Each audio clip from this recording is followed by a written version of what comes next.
Proverbs 1:7 reveals that the fear of the Lord is the beginning of knowledge. Fools despise wisdom and instruction.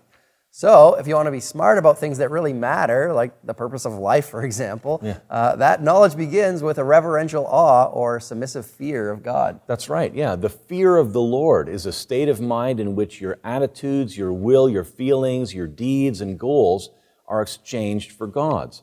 But before that can ever get going in your life, you have to realize that God exists, right? As it says in Hebrews 11:6, for whoever would draw near to God must believe that He exists and that He rewards those who seek Him. You know, the Bible begins with the statement, in the beginning, God created the heavens and the earth.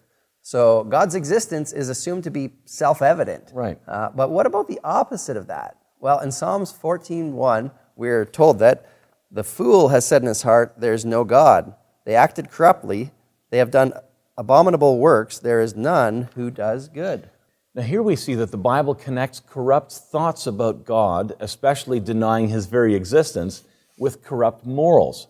And that makes sense. If there's no God, there's no creator to set the rules, then we're set adrift morally. When the children of Israel, for example, forgot their creator in the times of the judges, when they had no one leading them in being faithful to God, what happened? Every man did that which was right in his own eyes, as we read in Judges 21, and chaos reigned. Right. You know, and we see the same thing happening today.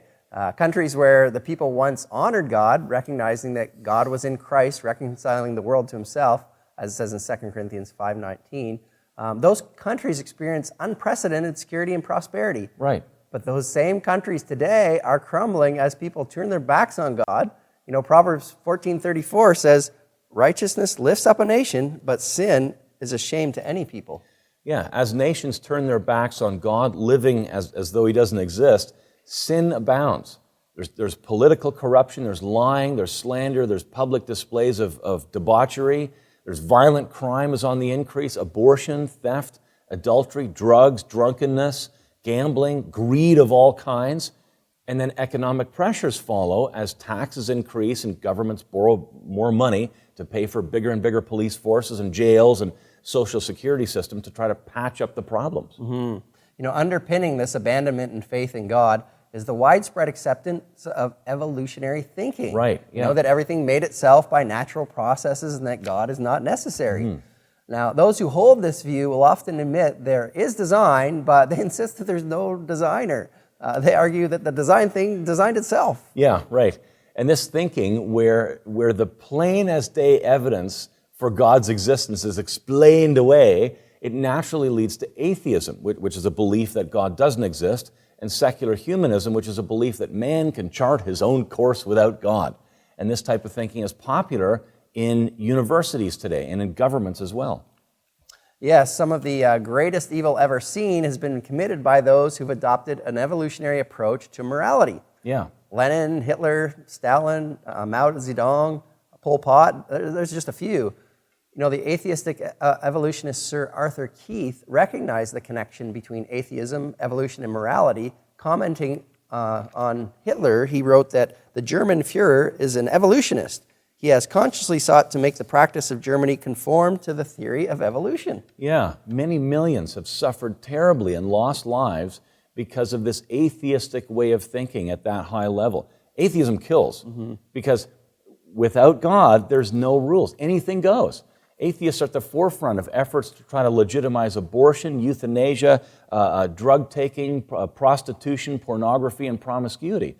All of these things cause misery, suffering, and death. Atheism is a philosophy of death. Yeah, now atheists love to point to atrocities committed by supposed Christians. The Crusades and Northern Ireland are favorites. But if the people committing these terrible deeds were indeed Christians, they were being inconsistent with their own standard of morality. Right. Do not murder, love your enemies. But Stalin, for example, was being consistent with his because being an atheist, after reading Darwin, he had no objective basis for any standard of morality. That's right. Yeah, Christianity says God is love. Love one another. Love your enemies. That kind of love is it's self-sacrificing. And consequently, Christians have been at the forefront in helping the sick, looking after orphans and the elderly, and feeding the hungry, educating the poor, opposing exploitation through things like child labor and slavery, that kind of thing. Yeah, but atheism, with its evolutionary foundation, says love is nothing more than self-interest in increasing the chances of our genes surviving in our offspring or our close relatives. Right. In the struggle for survival of the fittest, where's the basis for compassion? Yeah. And not only is atheism destructive, it's logically flawed at its very roots, because there must be a creator.